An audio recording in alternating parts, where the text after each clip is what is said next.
तो ये जो सूरत हाल हम देखते हैं कि ये मुसलमान कम होते हुए अरब तक महदूद हो गए फलस्तीन का मसला, फिर वो मसला जो है फलस्तीनियों का रह के गुजर गया, फिर अभी गाजा के कुछ मुट्ठी भर लोग उसको उस फलस्तीन की हिफाजत करने के लिए, मस्जिद अक्सा की हिफाजत करने के लिए अपनी जानों का नजराना पेश कर रहे हैं। इस सूरत हाल में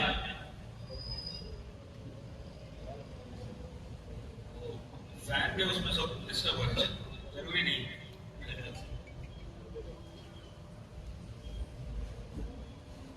तो ये जो गाजा के लोगों ने अपनी जुर्रत का, अपने ईमान का, अपने शुजाअत का मुजाहरा पेश किया, उसमें दुनिया भर से किसी ने उनकी मदद के लिए तैयार किया।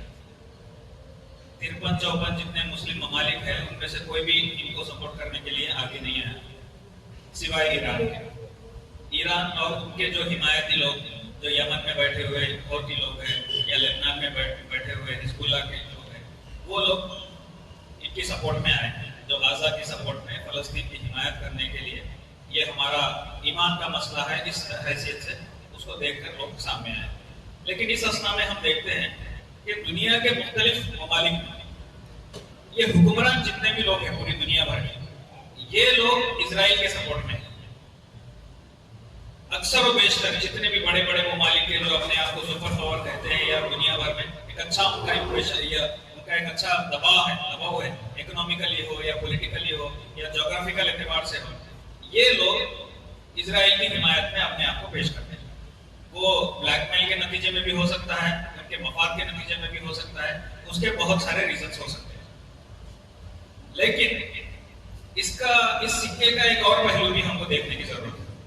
2024 में जब ये गाजा के लोगों ने ये जंग शुरू की, गाजा के लोग अपने आप को डिफेंड करने के लिए इजराइल के खिलाफ में लड़ते रहे, उस वक्त में गैलॉप नाम से एक इदारा है, 2024 में उन लोगों ने सर्वे किया दुनिया के मुख्तलिफ ममालिक का।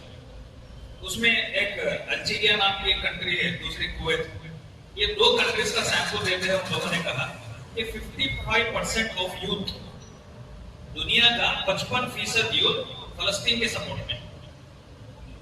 यह खुशैन पहलू है असल में, मतलब जो हुकूमतें हैं वो इजराइल के सपोर्ट में, लेकिन जो आने वाला जनरेशन है यूथ, मतलब जिसकी उम्र 30 साल के अंदर है या 30 साल के आसपास के जो लोग हैं, ये यूथ के दरमियान में जो सर्वे किया गया, इसमें यह पता लगा है कि 55% of world's youth is in support of फलस्तीन। मतलब आने वाला जो जनरेशन है, आने वाले जो नौजवान हैं, जो आने वाले दौर में जो हुकूमत करने वाले लोग हैं, वो फलस्तीन के हिमायती होंगे इस सर्वे के मुताबिक। एक तो पहलू ये है। दूसरा पहलू ये है कि पूरी दुनिया को ये दिखाया जा रहा है कि अभी भी इजराइल में कोई नुकसान नहीं हुआ है, अमेरिका का कुछ नुकसान नहीं हुआ है, यूरोप में कोई सब चंगा सी सब अच्छा चल रहा है, लेकिन हकीकत में ऐसा नहीं है। बैंक ऑफ इजराइल का स्टेटमेंट है, वो अपनी रिपोर्ट पेश करते हुए कहते हैं कि 45% उनके जो इन्वेस्टर्स है वो अपना पैसा निकाल कर चले जा रहे हैं अपने मुल्क से। उनकी इकोनॉमी बुरी तरीके से नुकसान हो रही है, उनका जितना टेक्नोलॉजी उनके पास मौजूद थी वो बर्बाद हो गई है। जो आयरन डोम का एक बड़ा गुब्बारा उन्होंने दुनिया के सामने पेश किया था, वो अभी उससे किसी को कोई उस पर एतमाद भरोसा नहीं।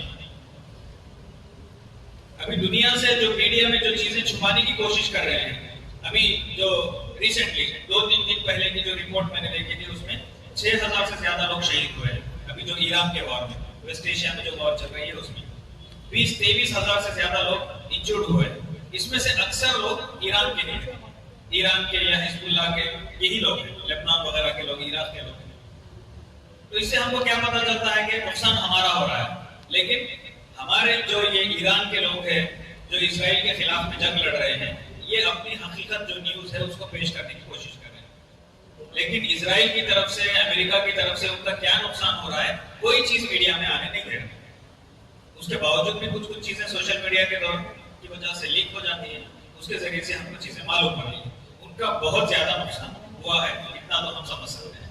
इकोनॉमिकली उनका नुकसान है, मिलिट्री के एतबार से उनका नुकसान है, फिर जानो माल के एतबार से उनका नुकसान है, टेक्नोलॉजी के एतबार से उनका नुकसान है, हर एतबार से उनका ज्यादा नुकसान है। उसकी एक मिसाल ऐसी दी गई है कि जो ईरान अपने मिसाइल भेज रहा है, ईरान इजराइल के ऊपर जो मिसाइल भेज रहा है, $30,000 का एक मिसाइल हो सकता है, अंदाजा।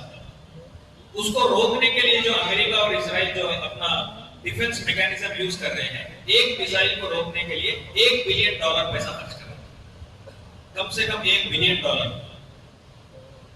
तो मतलब अगर ईरान के लोगों का या मुसलमानों का ₹100 खर्च हो रहा है, तो आगे वाले लोगों का ₹1 लाख खर्च हो रहा है। तो इस हैसियत से हम देख सकते हैं कि उनकी हार कितनी हो रही है। उसके बावजूद भी वो दुनिया के सामने ये पेश कर रहे हैं कि हमारा कुछ नुकसान नहीं।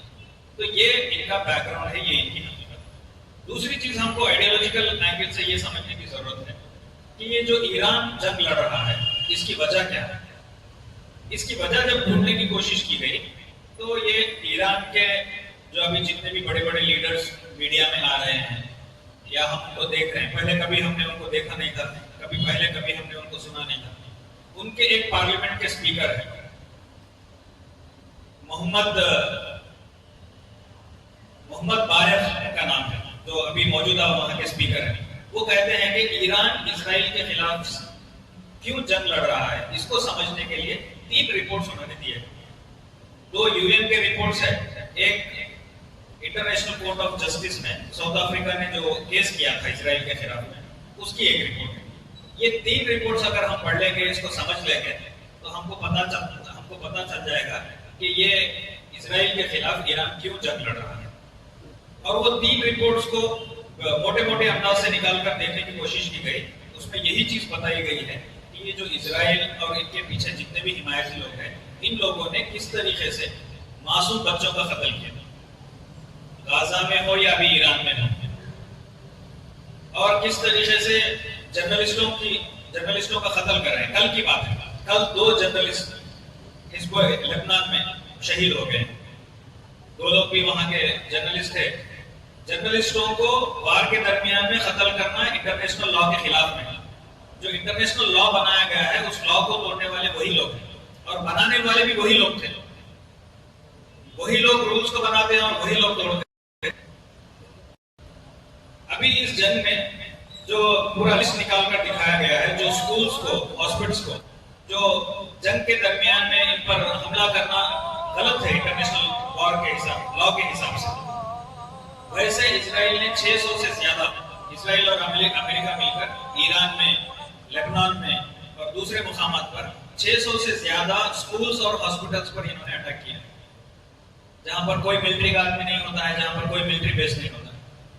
लेकिन ईरान जो इन पर हमला कर रहा है, अभी तक कोई एक भी स्कूल पर नहीं मारा है, कोई एक भी हॉस्पिटल पर नहीं मारा है। ये दोनों के दरमियान में फर्क है। जो हक की जानिब लड़ने वाले लोग हैं, जो रूल्स बनाए जाते हैं, रूल्स को तोड़ते नहीं। जो इस्लाम में जो तरीका बताया गया है वार का, उसको भी इंप्लीमेंट करते हैं। जो इंटरनेशनल लॉ के जो रूल्स बनाए गए हैं, उसको भी फॉलो कर रहे हैं। उसके बावजूद भी उनकी जो जुल्म और ज्यादती है, दिन ब दिन बढ़ती चली जाती है। अब इसको डिफेंड करने के लिए जब ये आवाज उठाते हैं, जब ये हथियार उठाते हैं, तो लोग इनको टेररिस्ट कहते हैं। असल में टेररिस्ट वो लोग, ये हमको खुलकर कहने की बात है। ये सोशल मीडिया पर बार बार ये बात बताई जा रही है कि इतने सालों से हमको मुल्ला जैसे लोगों को टेररिस्ट के नाम पर मीडिया में बताया गया है, लेकिन हकीकत में जो टेररिस्ट लोग हैं, वो मुल्ला के तौर पर दाढ़ी रखने वाले, शमला बलने वाले, टोपी लगाने वाले नहीं है, बल्कि सूट पहनने वाले लोग। ये इनकी सूरत हाल है।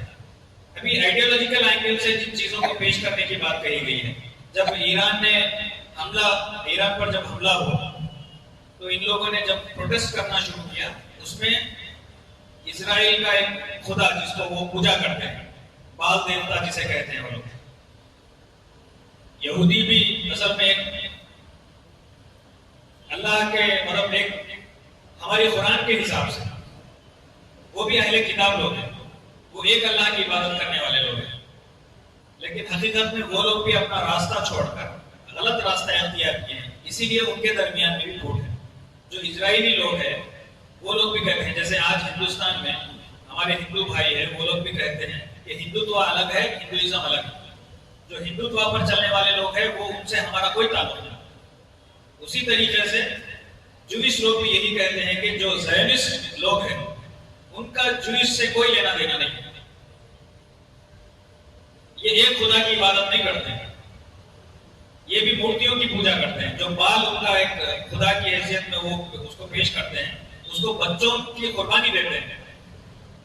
ईरान ने जब इन पर रिटेलिएट करने की कोशिश की, उस प्रोटेस्ट में उस बाल की जो मूर्ति थी उसको जलाया था। आपने देखा होगा इसका मतलब ये था कि हम उनके जो गलत अकीदे हैं उन अकीदों को खत्म करना चाहते हैं। डेथ टू इजराइल के नारे लगाए गए। इसका मतलब क्या था? उसका मतलब यही था कि उनके जो बातिल नजरियात है वो नजरियात के खिलाफ हम जंग लड़ रहे हैं। हम किसी के खिलाफ में, किसी इंसानियत के खिलाफ में हमारी जंग नहीं है, बल्कि हमारी जंग उन लोगों के खिलाफ में है जो इंसानों के खिलाफ में काम कर रहे हैं। और एक और मिथ जो इजरायली लोगों का है वो ये है, वो ये समझते हैं कि सिवाय उनके पूरे जितने इंसान हैं, पूरे जितने लोग दुनिया में जिंदगी गुजार रहे हैं, ये तमाम लोग उनके नौकर हैं, उनके खिदमत के लिए पैदा किए गए हैं। इंसान ही नहीं समझते उनकी कुर्बानी देना इनके लिए कोई गलत नहीं है, उनको कत्ल करना उनके पास कोई गलत काम नहीं है। ये उनके जहनों में बात बिठा दी गई है। ये अपने आप को चूजन पीपल ऑफ गॉड समझते हैं, लेकिन हकीकत ऐसे नहीं। तो इसलिए इनके इस अकीदे को तोड़ने के लिए उस बाल का जो वो मूर्ति थी उसको जला दी गई और उनके उस आइडियोलॉजी के खिलाफ ये जंग। उनकी आइडियोलॉजी ये है कि हम एक ग्रेटर इजराइल बनाएंगे, अपना एक बड़ा मुल्क बनाएंगे और वहां पर हम राज करने की कोशिश करेंगे। अब उसके लिए अलग से अलग अलग लोगों ने अलग अलग प्रोफेसीज दी हैं कि इस तरीके से हालात आएंगे, ऐसे होगा, वैसे होगा। ये तमाम चीजें जो प्रोफेसीज है वो रहेंगी, लेकिन मेरा और आपका क्या उसमें रोल रहेगा, हमारा उसमें क्या कॉन्ट्रीब्यूशन रहेगा? अगर हम समझते हैं कि ग्रेटर इजराइल बन जाएगा, पूरी दुनिया जो वेस्ट एशिया है वो पूरा बर्बाद हो जाएगा, उसके बाद इस्लामी हुकूमत आएगी, उसके बाद ईसा अलैहिस्सलाम आएंगे, उसके बाद मुसलमान पूरे हुक्मरानी करेंगे पूरी दुनिया में। इस दरमियान में हम हाथ पे हाथ रखकर बैठ नहीं सकते। हमको कोशिश इस बात की करना है कि ये जो बातिल नजरियात उभरने की कोशिश कर रहे हैं उनको खत्म किया जाए, उनको उठने ना दिया जाए। उसके खिलाफ में हमको रेसिस्टेंस करने की जरूरत है, उसके खिलाफ में हम अपनी आवाज उठाने की जरूरत है, उसके खिलाफ में हम अपने आप को तैयार करने की जरूरत है। अब इसकी जरूरत पूरी करने के लिए एक तो हमास अपने हिसाब से मुट्ठी भर लोगों ने थोड़ी बहुत कोशिश की थी। उनके पास ना तो असला था, ना तो पैसा है, ना कोई चीज उनके पास, टेक्नोलॉजी उनके पास मौजूद थी।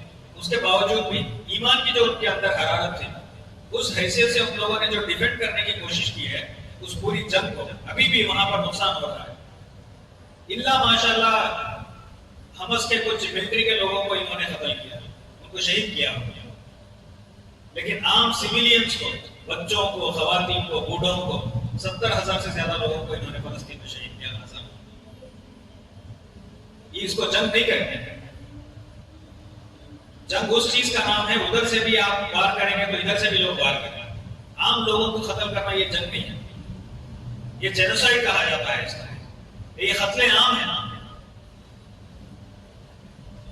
अभी उनको यही डर था कि इस खित्ते में जो वेस्ट एशिया में, अगर आप वर्ल्ड मैप उठाकर देखते हैं, जहां पर वेस्ट एशिया है, जहां पर सऊदी अरब है, कतर, कुवैत, ये जिस तरीके के ये इलाके हैं, इन पूरे इलाकों में जिस तरीके से ईरान को लोकेट किया गया है, आप उसको देखिए, मैप को अगर आपके पास मोबाइल है, मैप निकाल कर देख सकते हैं, तो आप लोग मैप को देखिए। जिस मुकाम पर ईरान लोकेट किया गया है उसकी ज्योग्राफी भी इस तरीके की है, हमको समझना जरूरी है उसको। ईरान की जो ज्योग्राफी है उसको अच्छा समझने के लिए हमको ये समझना जरूरी है कि उसके अतराफ में उसकी जो बाउंड्री बनी हुई है। अभी आप इंडिया का मैप है, इंडिया के मैप में हम टॉप लेफ्ट साइड में देखते हैं, उधर कश्मीर से लगा हुआ पाकिस्तान है, उसके टॉप में हम देखते हैं कि अफगानिस्तान है, फिर नेपाल लगा हुआ है, फिर उसके टॉप में आपको भूटान लगता है, फिर राइट साइड में नीचे अगर आप नॉर्थ ईस्ट की तरफ जाएंगे तो आपको जो है म्यांमार वगैरह लगेगा, बांग्लादेश लगेगा। इस तरीके से ऊपर का ये पूरा हिस्सा हमारा इंडिया का, नीचे पूरा पानी है। लेकिन अगर आप ईरान को देखेंगे, ईरान का जो ज्योग्राफिकल लोकेशन है उसके राइट साइड में आप देखेंगे 6-7 मुस्लिम ममालिक कंट्रीज, ईस्ट साइड में, वेस्ट साइड में देखेंगे 2-3 मुस्लिम ममालिक कंट्रीज है, नॉर्थ में आप देखेंगे कैस्पियन सी है, नीचे आप देखेंगे तो फिर आपको समंदर का इलाका लगता है जो जो स्ट्रेट ऑफ हॉर्मुज जिसे कहा जाता है। तो ये जो लोकेशन ईरान का है, ये स्ट्रैटेजिक लोकेशन है। इस रास्ते से दुनिया में जो नेचुरल रिसोर्सेज का फ्लो होता है वो 20% ऑफ नेचुरल रिसोर्स यहीं से फ्लो होता है। अल्लाह ताला ने जो समुद्री इलाकों में जो ममालिक है, उन ममालिक के पास नेचुरल रिसोर्सेज बहुत ज्यादा है। अभी जिस तरीके से ट्रम्प कह रहा है कि दुनिया में सबसे ज्यादा तेल हमारे पास है, हमको तेल की जरूरत नहीं है। जब तुमको तेल की जरूरत नहीं है तो तुम ये लड़ाई झगड़ा क्यों कर? उसकी असल वजह यह है कि अगर अरब वेस्ट एशिया में जहां से तेल निकलता है, वो तेल को क्रूड ऑयल को निकाल कर उसको पेट्रोल डीजल रिफाइन करके उसको सप्लाई करने के लिए जो खर्चा होता है, एक बैरल के लिए 6 से 8 डॉलर खर्च होता है। लेकिन जो अमेरिका के इलाकों में जो तेल निकलता है वो पत्थरों के बीच में, माउंटेन्स के बीच में, जमीन के अंदर वहां से तेल निकलता है। उसको तेल निकालकर रिफाइन करके उसको एक्सपोर्ट करने के लिए एक बैरल के ऊपर 40 से 50 डॉलर उनको खर्च होता है। तो तकरीबन 8 से 9-10 गुना ज्यादा, 10 टाइम्स ज्यादा उनको खर्च करना पड़ता है। तो उनका तेल महंगा है, यहाँ का तेल सस्ता है। और जो क्वांटिटी यहाँ की निकलती है कंपैरेटिवली वहां से बहुत ज्यादा है। और हर मुल्क में एक एक अलग यूनिक चीज यहाँ पर मौजूद है। कुवैत में जहां से तेल निकलता है वो जेट्स में, एरोप्लेन्स वगैरह में इस्तेमाल करने वाला फ्यूल है कुवैत के इलाके में। कतर के इलाके में जो गैस बनती है वो एलपीजी स्टोव्स के लिए, लुब्रिकेंट्स के लिए, इसके लिए इस्तेमाल करने वाला नेचुरल रिसोर्सेज वहां से निकलता है। सऊदी में जो तेल निकलता है वो पेट्रोल डीजल वगैरह वो निकलता है। तो हर एक के पास एक यूनिक चीज अल्लाह ताला ने दी है इस इलाके में। अब उनके पास जो है वो इस तरीके की चीजें नहीं है। और यही इसी तरीके का सेम सिचुएशन ईरान के पास भी है। अब ईरान भी अपना तेल बेचेगा, ईरान भी अपनी चीजों को पूरी दुनिया में फैलाने की कोशिश करेगा, तो ये भी इकोनॉमिकली बहुत स्ट्रांग हो जाएगा। अब इस पर सैंक्शंस लगाना है। अब ईरान पर सैंक्शंस क्यों लगाएंगे? ईरान एक ऐसा मुल्क है, अगर 600 साल पीछे भी हम जाकर देखेंगे इस मुल्क को, तो इन पर कोई अभी तक कब्जा नहीं किया। ना तो ब्रिटिश इन पर हुकूमत की है, ना तो फ्रांस इन पर हुकूमत किया, ना तो स्पेन का जब दौर चला ना तो स्पेन वाले इन पर हुकूमत किए। सोवियत यूनियन सुपर पावर रही, सोवियत यूनियन भी इन पर हमला नहीं कर सकी, इन पर अटैक नहीं कर सकी। क्यों? इसकी वाहिद वजह यही है, दो तरफ इनका समुद्र है। दूसरी चीज ये है कि ज्योग्राफिकली जितना एरिया इनका है, सराउंडिंग में पूरे इनके माउंटेन्स है, पहाड़ी इलाका है, कोई भी उसको अबूर करके आना मुश्किल है। तो इसकी वजह से ये सेफ लोकेशन है लोगों के लिए। अब इस सेफ लोकेशन की वजह से इकोनॉमिकली ये अपने आप को बहुत साउंड कर सकते हैं, अपने आप को बहुत मजबूत बना सकते हैं। अब इनको मजबूत बनने देंगे तो ये सुपर पावर बन जाएंगे। अमेरिका, ब्रिटेन, यूरोप, इजराइल, इनकी जो हवा है वो निकल जाएगी। अब इनकी पावर बरकरार रखने के लिए इन लोगों ने ईरान पर सैंक्शंस लगाना शुरू किया। 2003 से लेकर 2023 के दरमियान में, ये 12 से 15 साल के दरमियान में जो सैंक्शंस की वजह से ईरान का जो नुकसान हुआ है, $1.2 ट्रिलियन नुकसान हुआ। 1.2 ट्रिलियन मतलब वो अरबों खरबों रुपया है। उसमें कितने जीरो आके काउंट करना पड़ेगा। अपना तेल बेचकर ये उल्टा अपना पैसा खर्च कर रहे हैं। एक चीज ये। दूसरी चीज इनके सैंक्शंस की बुनियाद पर, जैसे ये हालात खराब होते हैं, जैसे वॉर होते ही अभी डॉलर का इंडिया में जो रेट है, पिछले एक हफ्ता 10-15 दिन पहले, ये वॉर शुरू होने से पहले तक डॉलर का जो रेट था 90-91 के दरमियान में। अभी जो डॉलर का रेट है 94.8 हो गया है। आज का रेट 94.86 है आज का डॉलर। मतलब उनका $1 हमारे 95 रुपीस के करीब में आ गया है। अगर वही चीज आप ईरान में देखेंगे, आप तसव्वुर भी नहीं कर सकते वाकई में इतना इनको नुकसान किए हैं। यूएस का $1 ईरान का 1 मिलियन के बराबर है। 1 मिलियन रियाल, 1 मिलियन मतलब 10 lakh. $1 is equal to 10 lakh Iranian rial, IRR। इतने सैंक्शंस इन पे लगाए गए हैं। अब सैंक्शंस का क्या मतलब है? सैंक्शंस का ये मतलब है कि उनको कोई चीज एक्सपोर्ट करने नहीं दी जाएगी, उनको कोई चीज इंपोर्ट नहीं कर सकता है, उनको कोई चीज बेच नहीं सकता है, कोई चीज वो खरीद नहीं सकते हैं। उसकी वजह से उनको सिर्फ इकोनॉमिकली नुकसान नहीं हुआ है, बल्कि मेडिकल फील्ड में भी उनको नुकसान हुआ है। 70% ऑफ डिसीज पीपल वहां पे इसकी ये सैंक्शंस की वजह से नुकसान उठाते हैं, क्योंकि उनके पास टेक्नोलॉजी नहीं है। किसी को हार्ट आ गया, हमारे पास संगारेड्डी में कोई सहूलत अवेलेबल नहीं है, तो फौरी हम हैदराबाद लेके चले। वहां की जो मशीनरी है, वहां के जो इक्विपमेंट्स है, कुछ इंडिया के होंगे, कुछ चाइना के होंगे, कुछ यूरोप अमेरिका के, लेकिन ईरान के लोगों के लिए वो पॉसिबल ही नहीं है, वो इंपोर्ट ही नहीं कर सकती ऐसी टेक्नोलॉजी। अब वो इलाज के लिए वहां के लोग दूसरे मुल्क को आना पड़ेगा। जो मेडिकल टूरिज्म का जो बिजनेस करते हैं, वो लोग ऐसे ममालिक से लोगों को लाकर यहाँ पर ट्रीटमेंट करते हैं। हिंदुस्तान वर्ल्ड का तीसरा टॉप मोस्ट मेडिकल टूरिज्म में आता है, क्योंकि यहाँ का इलाज सस्ता है।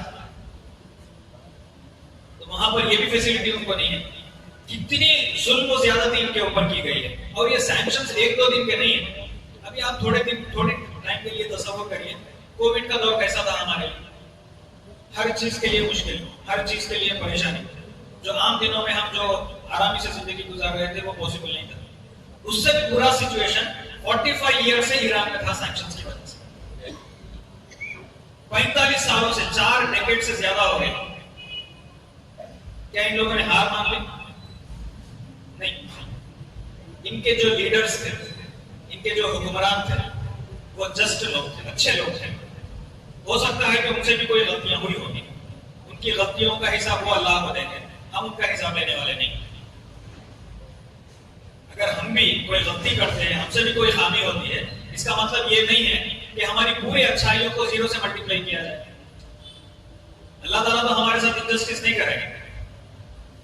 हमारी जो खामियां गलतियां हैं, उसका जो नुकसान उठाना है हमको उठाना पड़ेगा, लेकिन जो अच्छाइयां हैं उसके बदले में अजर भी दूंगा।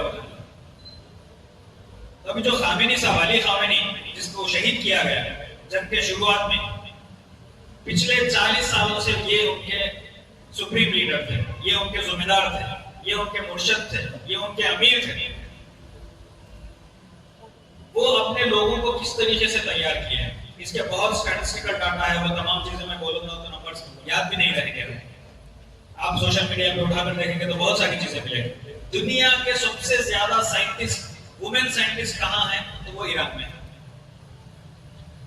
खवातीन को फ्रीडम देने वाला यूरोप अमेरिका नहीं, खवातीन का इस्तेहसाल करने वाला, उनको मिसयूज करने वाला है अमेरिका और यूरोप। ये वेस्टर्न कंट्रीज जितने भी हैं, ये इसका गलत फायदा उठाने वाले लोग हैं। लेकिन यहाँ पर ईरान में उन्हीं खवातीन को पूरे फ्रीडम के साथ उनको पढ़ने का मौका दिया गया, और सबसे ज्यादा दुनिया के जो साइंटिस्ट हैं वो खवातीन ईरान में मौजूद हैं। कई सारे पायलट्स वहां पर है खवातीन, कई उनकी डेवलपमेंट, उनका जो ग्रोथ है, उसको समझने के लिए एक एग्जांपल काफी है। इनके खवातीन ही इतने आगे हैं, तो मर्द हजरात कितने आगे होंगे सोचिए। तो इस तरीके से ये अपनी कौम को डेवलप करने की कोशिश की। ये लोग ये नहीं सोचे कि ये जो पाबंदियों में, ये जो हम पर सैंक्शंस लगाए गए हैं, इसके लिए हम कुछ नहीं कर सकते। इनके गोद में जाएंगे, इनसे रिक्वेस्ट करेंगे, इनके तलवे चाटेंगे, इनकी जो ये जैसा कहते हैं वैसा हम मानेंगे, इस तरीके से इन्होंने नहीं किया। इसके बरखिलाफ इन्होंने अपनी तैयारी की, अपने आप को मजबूत करने की कोशिश की। जितने हालात खराब होते हैं, इंसान को उतना ज्यादा मजबूत करता है। जो बुजुर्ग लोग हैं, जो बड़े लोग हैं, इन चीजों को अच्छे से समझ सकते हैं कि जो जिंदगी में हमने जो मसाइल फेस किए हैं, उसके जरिए से इंसान कमजोर नहीं होता है, बल्कि मजबूत होता है दिन ब दिन। तो यही सूरत हाल ईरान में भी हुई। वहां के लोग अपने आप को एजुकेशनली एम्पावर किए, इकोनॉमिकली एम्पावर करने की कोशिश की। उनके पास जो नेचुरल रिसोर्स है, अल्लाह की तरफ से जो रिसोर्सेज उनके पास मौजूद थे, उसका सही से इस्तेमाल करने की कोशिश की। और कुछ मदद करने वाले ऐसे लोग हर जगह निकलते हैं। जैसे अल्लाह के रसूल सल्लल्लाहु अलैहि वसल्लम के दौर में भी बहुत, उनके चाचा खुद इस्लाम कबूल नहीं की, लेकिन उनकी मदद करते रहे। ईरान को भी मदद करने वाले कुछ ममालिक थे। सोवियत यूनियन, रशिया जिस वक्त सुपर पावर था, इनको सुपर पावर से हटाने वाले कौन थे? यही अमेरिका और यूरोप था। अब उनकी दुश्मनी में रशिया और चाइना ने ईरान को सपोर्ट करना शुरू किया। ये एक एशिया का ईस्ट ब्लॉक बनता चला गया। आज भी वो लोग गैर महसूस तरीके से उनकी सपोर्ट कर रहे हैं। लेकिन कितना सपोर्ट करेंगे, कब तक सपोर्ट करेंगे, कब हाथ देंगे, ये मालूम नहीं। क्योंकि कुरान मजीद में ये वाज़ेह तौर पर कहा गया है कि जो मोमिन का हकीकी भाई हो सकेगा। इन पर जितना भरोसा करना है उतना ही भरोसा करना है। आज चाइना ईरान को सपोर्ट कर रहा है, ये कोई हमदर्दी के लिए सपोर्ट नहीं करती, उनकी इकोनॉमी में फायदा होता है इसलिए सपोर्ट कर रहा है। रशिया इसलिए सपोर्ट कर रहा है कि हर दिन उनको 150 मिलियन डॉलर्स का उनका रेवेन्यू हो रहा है हर दिन का। जब तक वार चलेगी जब तक उनको फायदा ही फायदा होने चलेगा। अभी इस जंग की शुरुआत के बाद सब लोग कह रहे हैं कि ईरान जीत रहा है। कैसे जीत रहा है ये भी हमको समझना जरूरी है। उसकी जीत ऐसी है कि अब तक तेल बेचने की जरूरत इनके ऊपर पाबंदी थी, सैंक्शंस लगाए गए, कोई मुल्क इनसे तेल नहीं खरीद सकता, ये किसी को तेल बेच नहीं सकता। लेकिन अभी वो सैंक्शन हटा दिया गया है। दीगर और सैंक्शंस है वो भी हटाने का ये मुतालिबा कर। उसमें जो इनके 4-5 जो कंडीशंस थे उसमें एक यही था कि इनके ऊपर जितने भी सैंक्शंस है इन सैंक्शंस को मुकम्मल तौर पर हटा दिया गया।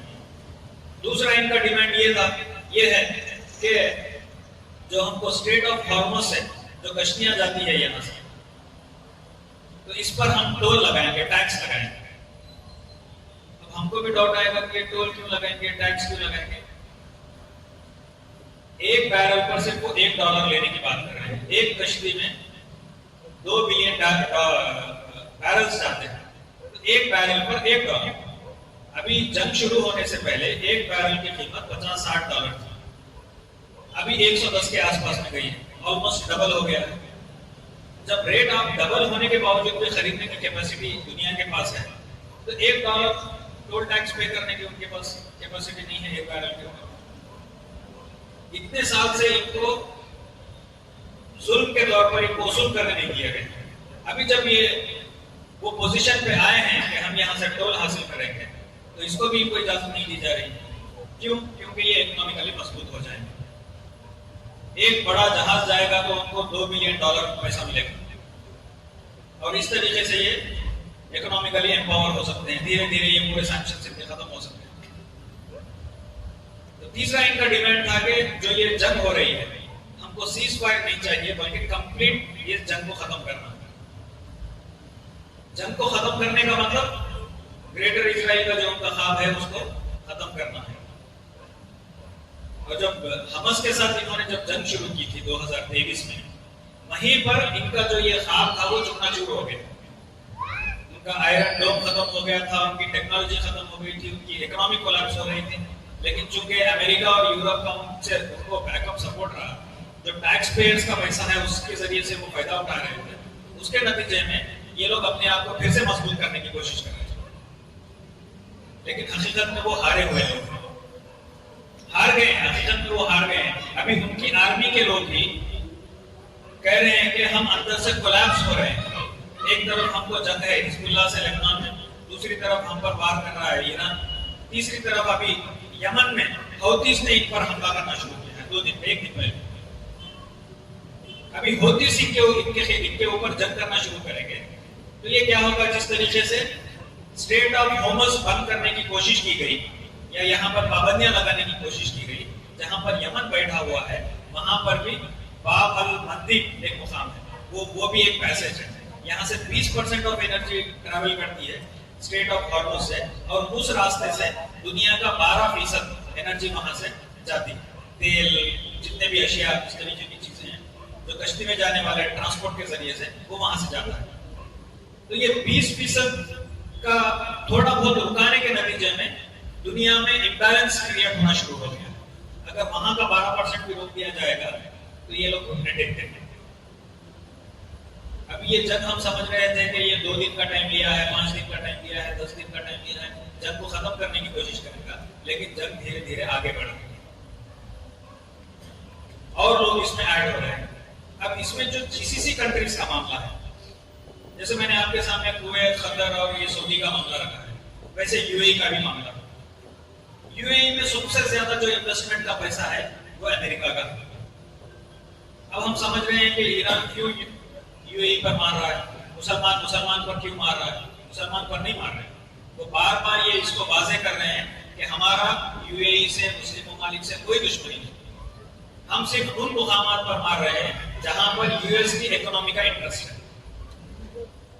अभी पिछले 5-6 महीने पहले ट्रंप का जो दौरा हुआ था यूएई, कतर और सऊदी को, 2 ट्रिलियन का बिजनेस डील करके गया है यही से, यही अरब ममालिक से। इनका पैसा लेके इनके ही खिलाफ कोशिशें हो रही है। अभी इनकी अकल ऐसी मारी गई है, ये चीजें हमको समझ में आ रही है, वो हुकूमत करने वालों को समझ में नहीं है। अल्लाह ताला कब उनको तौफीक देगा मालिक। अभी जिस तरीके से इजराइल अपने नुकसान को छुपा रहा है, उसी तरीके से यूएई भी छुपा रहा है। यूएई में भी बहुत सारा नुकसान हुआ है। 40% रियल एस्टेट का वैल्यू डाउन हो गया।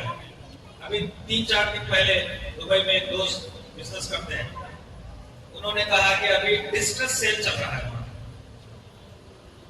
मतलब जो चीज 1 लाख रुपए की थी उसको 50,000 में बेच के जाएंगे, कोई भी खरीदना है आगे बढ़े। स्टॉक निकाल देते ना, रमजान के आखिरी दिन जितना भी बचा हुआ है 150-200 की चीज 50-60 में निकाल, ऐसे दुबई में सेल चल रहा है। ये चीजें छुपने वाली नहीं। क्यों?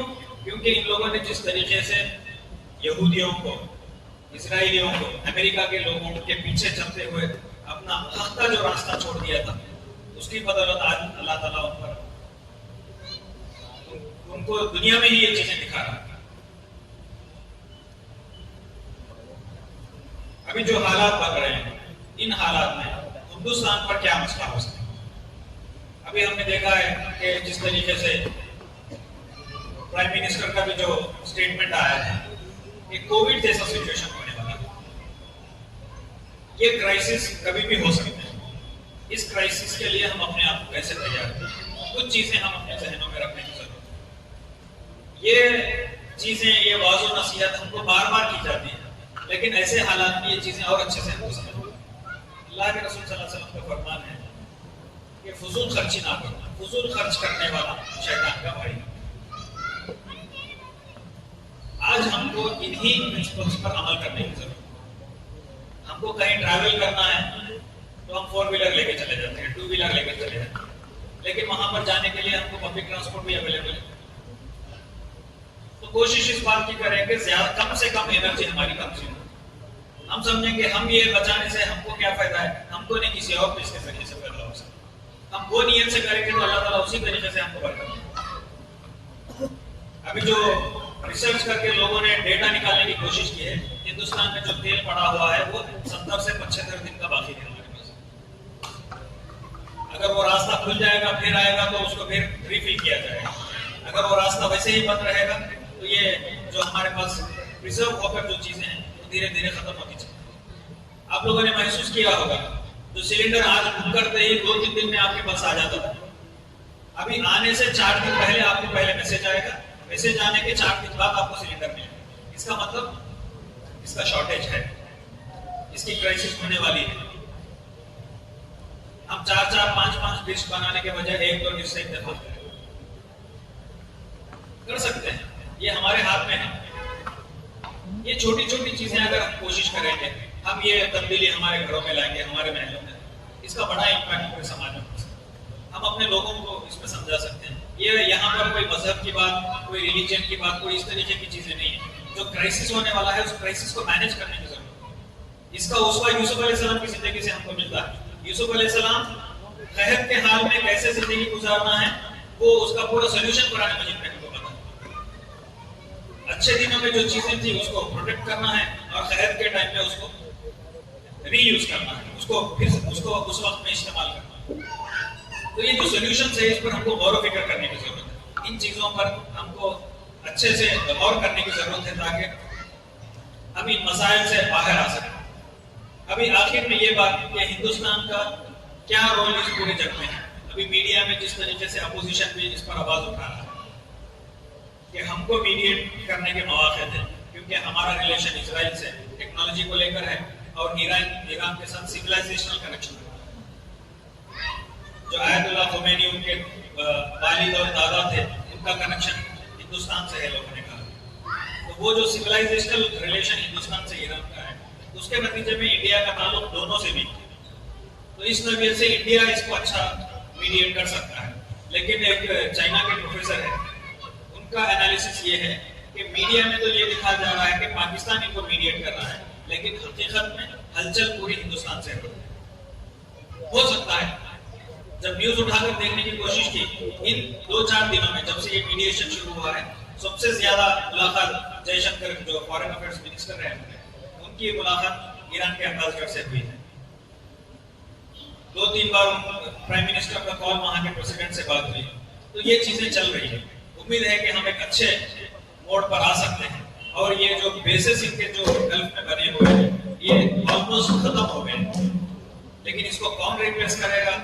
उनकी जगह फिर कोई इजराइल आकर वहां पर अपना कब्जा जमाएगा, या हमारे मुसलमान जो हुक्मरान है अल्लाह ताला इनको तौफीक देगा तो वो ईरान के बेसिस बनाकर अपनी हिफाजत करवाने लगेंगे। ये क्या होगा वो आने वाला वक्त बता सकता है। ये चीजें आप लोग के सामने इस हैसियत से एसआईओ कोशिश करती है कि ये जो करंट अफेयर्स वाली चीजें हैं ये हमारे सामने इसलिए आए ताकि हम अपने बुरे वक्त में किस तरीके से इस तरीके के वाकयात से हम सबक हासिल करें और अपने आप को तैयार करें, ताकि कल आने वाले दौर में कुछ हालात हमारे पास भी इस तरीके के होंगे तो हम कैसे अपने आप को तैयार करें, हम अपने आप को ईमानी एतबार से कैसे मजबूत करें, स्पिरिचुअली हम अपने आप को कैसे मजबूत करें, इकोनॉमिकली हम अपने आप को कैसे मजबूत करें। हम जो इकोनॉमी की बात करते हैं 50-60 हजार की तनख्वाह के लिए दिन रात हम मेहनत करते हैं, मशक्कत करते हैं, लेकिन दुनिया दूसरी तरफ पैसे कमाने पर तुली हुई है। पैसे कमाने पर कहीं पर भी रुकावट नहीं है। पैसे कमाने का मतलब पैसे खर्च करना है। इस्लाम जितना हम कमाएंगे उतना अल्लाह के नाम में हम खर्च कर सकते हैं। आज इस्लाम दुश्मन इस्लाम को निस्तो नाबूद करने के लिए, मुसलमानों को बदनाम करने के लिए, इस्लाम को बर्बाद करने के लिए जितना पैसा खर्च कर रहा है उसमें का फ्रैक्शन ऑफ पैसा भी हम इस्लाम को प्रमोट करने के लिए खर्च नहीं कर रहे। ये हमको जायजा लेने की जरूरत है। हम अपने माल के जरिए से, अपने जानों के जरिए से इस्लाम की हिफाजत करना,